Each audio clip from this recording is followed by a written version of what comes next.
eu quero trazer aqui para os amados ouvintes 4 erros que nós não devemos cometer acerca que a nação de Israel cometeu em seu tempo. Louvado seja o nome santo do Senhor. E o primeiro erro que nós não devemos cometer, tendo como exemplo a nação de Israel, é viver uma vida religiosa segundo a própria vontade.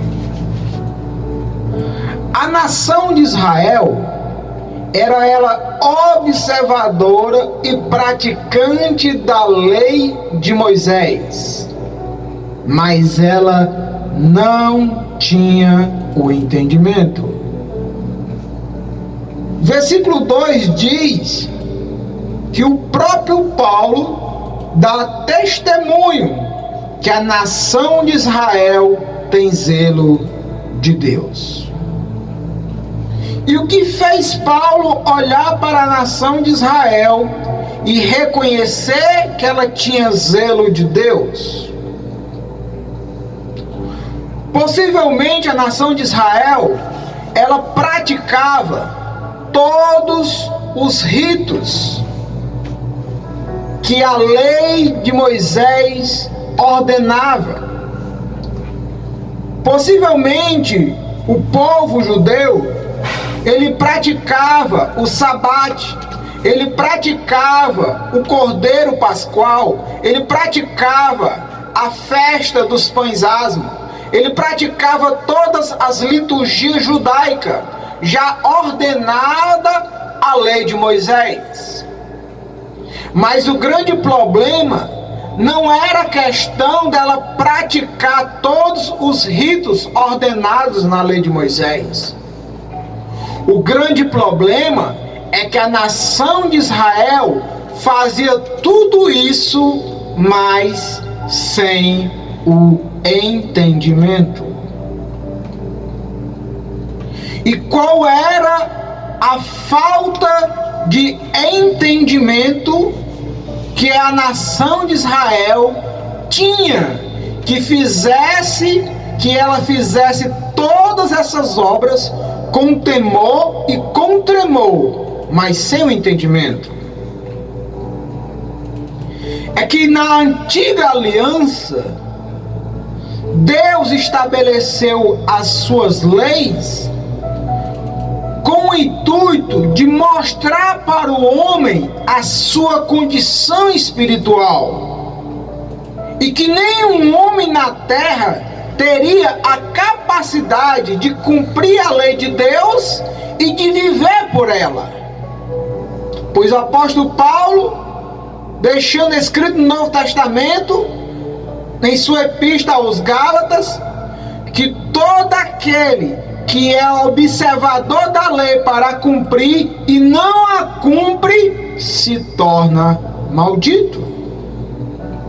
Mas já na antiga aliança havia uma promessa que Deus enviaria o Messias, e o Messias seria responsável de salvar a nação de Israel da maldição da lei. Louvado seja o nome santo do Senhor.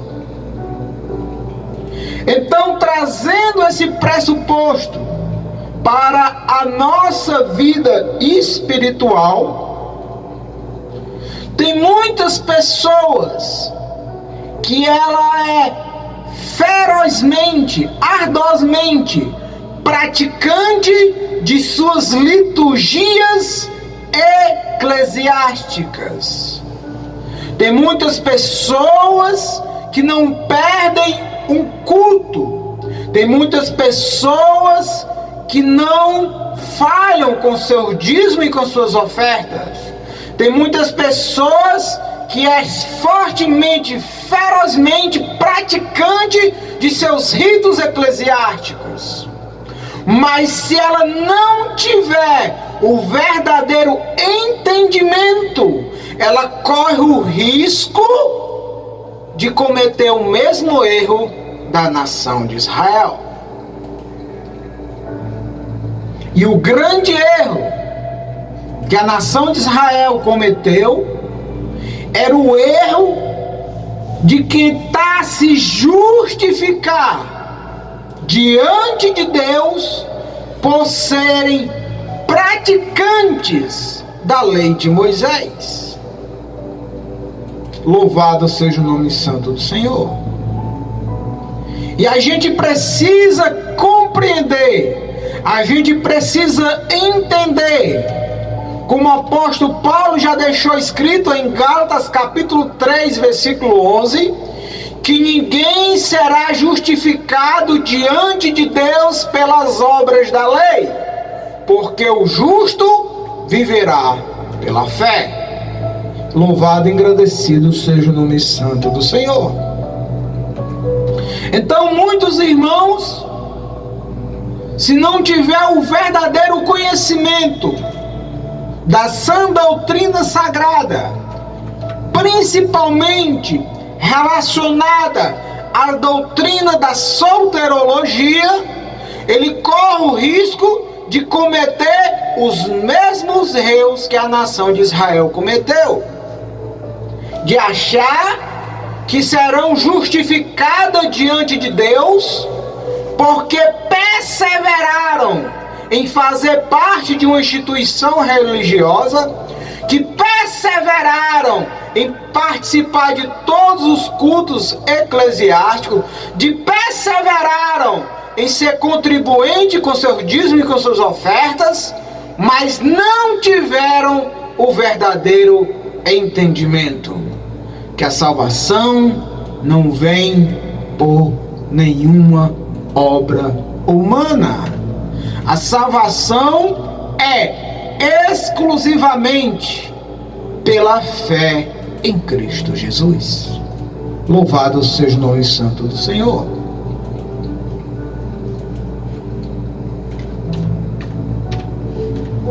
O segundo erro que a nação de Israel cometeu e que nós não devemos cometer conhecia a lei de Moisés, mas não conhecia o Deus de Moisés. Veja o que a palavra nos ensina no versículo 3, no capítulo 10 de Romanos. Portanto, não conhecendo a justiça de Deus e procurando estabelecer a própria justiça, não se sujeitaram à justiça de Deus. Louvado seja o nome santo do Senhor. Existe uma grande diferença entre fazer parte do povo evangélico e fazer parte do reino de Deus. O que Cristo trouxe à terra não foi uma fé evangélica, não. O que o cristianismo trouxe a nós foi o reino de Deus aqui na terra. E as pessoas que têm o direito de fazer parte desse reino foram as pessoas que experimentaram um novo nascimento, segundo está escrito em João capítulo 3. Existe uma diferença entre fazer parte de uma comunidade evangélica e fazer parte do reino de Deus. A nação de Israel, por ela não conhecer o plano de Deus através de seu Filho Jesus Cristo, ela caiu em um tradicionalismo religioso. Ela tentou se justificar e se salvar não através da promessa que estava embutida na lei de Moisés por meio de Cristo Jesus. Ela decidiu que a única forma a qual ela seria salva era somente sendo praticante da lei de Moisés. Louvado seja o nome santo do Senhor. Paulo deixa claro que uma vez que a nação de Israel não conheceu a justiça de Deus, ela procurou estabelecer a sua própria justiça. Então, uma vez que as pessoas não conhecem o verdadeiro evangelho de Cristo, uma vez que as pessoas não conhecem as doutrinas sagradas relacionadas à solterologia, elas correm um grande risco de cometer o mesmo erro que a nação de Israel cometeu. É de estabelecer a própria justiça. E uma vez que essas pessoas estabelecem a própria justiça, elas não querem mais abrir mão dela para nada. Não querem mais se sujeitar à justiça de Deus. E qual é essa justiça de Deus? Essa justiça de Deus, ela é imputada a nós pecadores por meio da fé em Cristo Jesus. Louvado seja o nome santo do Senhor. O que nós precisamos entender é que o que faz nós justos diante de Deus não é as nossas obras relacionadas a nenhum sacrifício religioso. Não. O que faz nós justos diante de Deus é somente a fé em Cristo Jesus. E como é que isso acontece? Segundo está escrito na palavra do Senhor, no capítulo 4 de Romanos, a Bíblia vai dar como exemplo Abraão, o pai da fé. E a Bíblia diz que creu Deus em Abraão, e isso foi imputado como justiça. O que fez Abraão crer em Deus era o que Abraão creu na promessa futurística, que Deus enviaria o Messias para lhe salvar e para lhe justificar.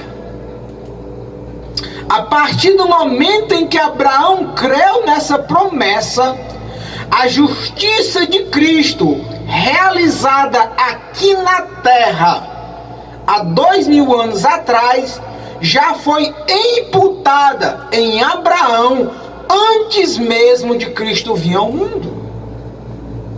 Então os cristãos da antiga aliança, eles eram justificados pela promessa futura. Nós agora fomos justificados pela promessa presente, consumada na cruz do Calvário há 2000 anos atrás. Então, quando Cristo ele vem ao mundo em uma forma humana, ele vem para simbolizar o homem caído em seus delitos e pecados.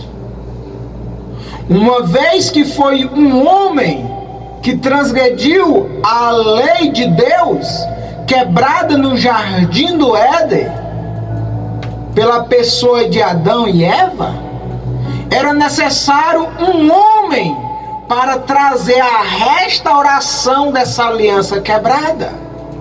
Foi por esse propósito que o Filho de Deus se fez carne e habitou entre nós. Na antiga aliança, a palavra do Senhor diz que foi estabelecido na lei de Moisés 613 mandamentos. E a palavra diz que aquele que tropeçar em um será condenado por todos. Jesus Cristo foi o único homem que conseguiu cumprir plenamente os 613 mandamentos da lei de Moisés sem tropeçar em nenhum. Agora, quando nós pecadores cremos em Cristo como nosso Senhor, como nosso Salvador e como nosso Redentor, então aquela justiça de Cristo realizada, cumprida e consumada aqui na terra, ela é imputada em nós pecadores. E as nossas transgressões, os nossos pecados, é imputada em Cristo no Calvário. Louvado seja o nome santo do Senhor. Então, irmãos, entenda, o que faz nós justos diante de Deus não são as nossas obras terrenas. Não. O que faz nós justos diante de Deus é exclusivamente a obediência de Cristo. E essa obediência, restabelecendo uma nova aliança, e essa aliança, ela é consumada e selada pelo sangue de Cristo, ela é imputada em nós pecadores. E isso só é possível pela fé. Louvado, engrandecido seja o nome santo do Senhor.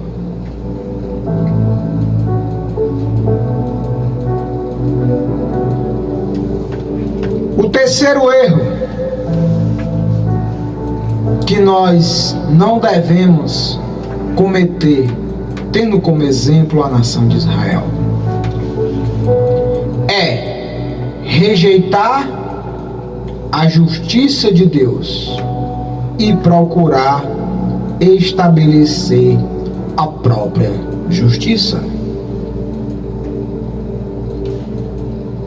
Muitos cristãos que não tiver a compreensão, o entendimento do verdadeiro Evangelho de Cristo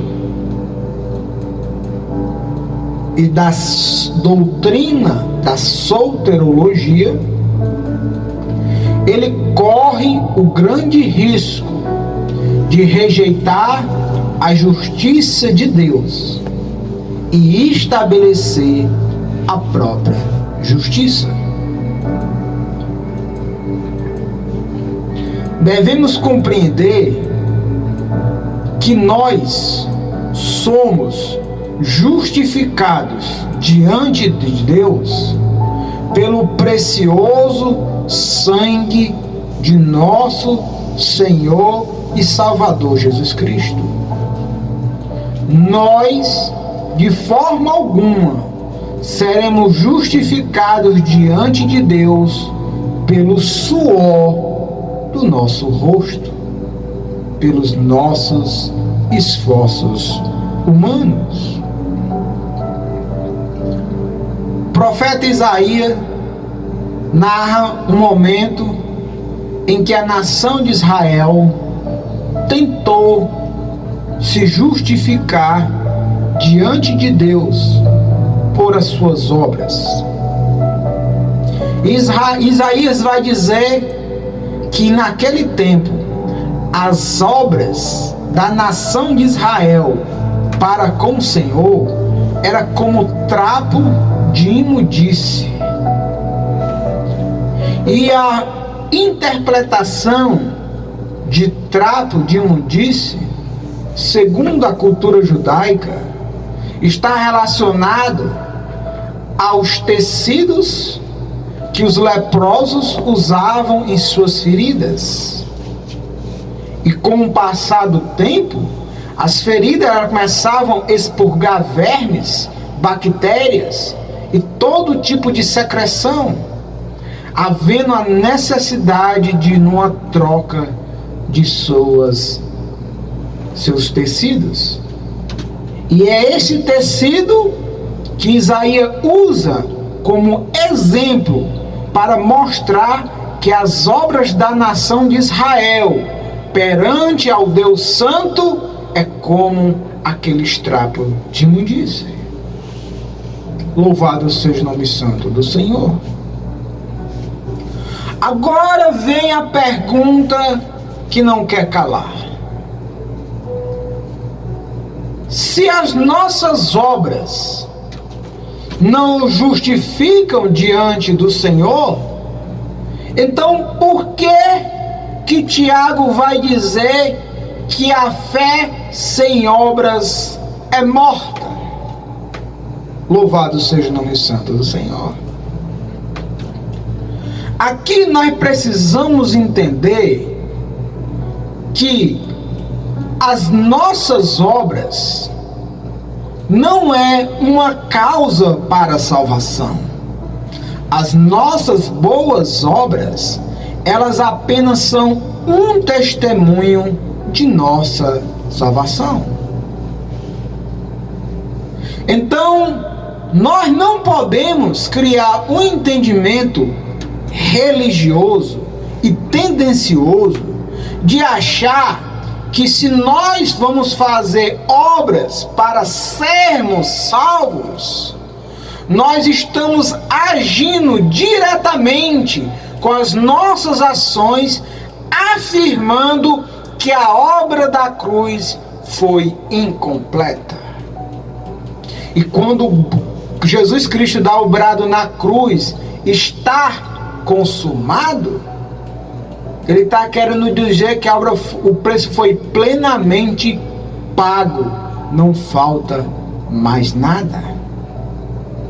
Agora, aqueles que verdadeiramente foram salvos em Cristo, eles irão fazer boas obras, porque eles estão enxertados na videira verdadeira.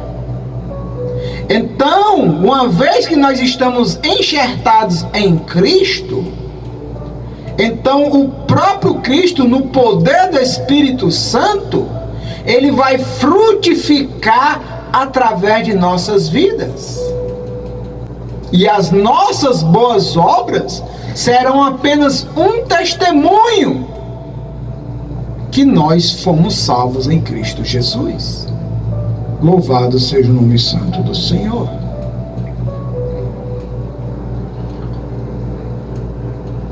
O quarto e último erro que nós não devemos cometer, tendo como exemplo a nação de Israel, é: nunca aliviaram a angústia da alma, pois a verdadeira justificação traz paz para a alma.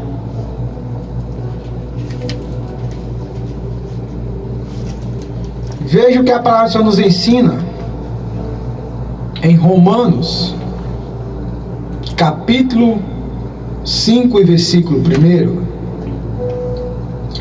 Tendo sido, pois, justificados pela fé, temos paz com Deus por meio de nosso Senhor Jesus Cristo. A verdadeira justificação, ela traz paz para a alma, ela traz alegria, ela traz gozo, ela traz felicidade. Porque o Espírito Santo, ele vai testificar em nossos corações que o sacrifício que Jesus Cristo fez por nós já foi imputado em nós. E uma vez que nós cremos nessa gloriosa promessa redentora, nós temos a plena convicção que nenhuma condenação há para aqueles que estão em Cristo Jesus. O pecado, ele traz a culpa na consciência, mas a justificação de Cristo traz paz para a alma. Israel, ele não entendeu que o fim da lei é Cristo para todo aquele que crê. Quando Cristo vem ao mundo e cumpre todos os mandamentos da lei de Moisés, Cristo ele já cumpriu o propósito da antiga aliança. Já não precisa nós mais estar debaixo do jugo da lei, pois agora nós estamos debaixo da graça do nosso Senhor e Salvador Jesus Cristo. Então eu quero que os irmãos entendam que se nós não se despertarmos para voltarmos para o verdadeiro e genuíno Evangelho de Cristo, nós corremos grande risco de ser influenciado pelo neopentecostalismo contemporâneo e ser embaraçados pelas suas heresias antibíblicas. Louvado seja o nome santo de Jesus.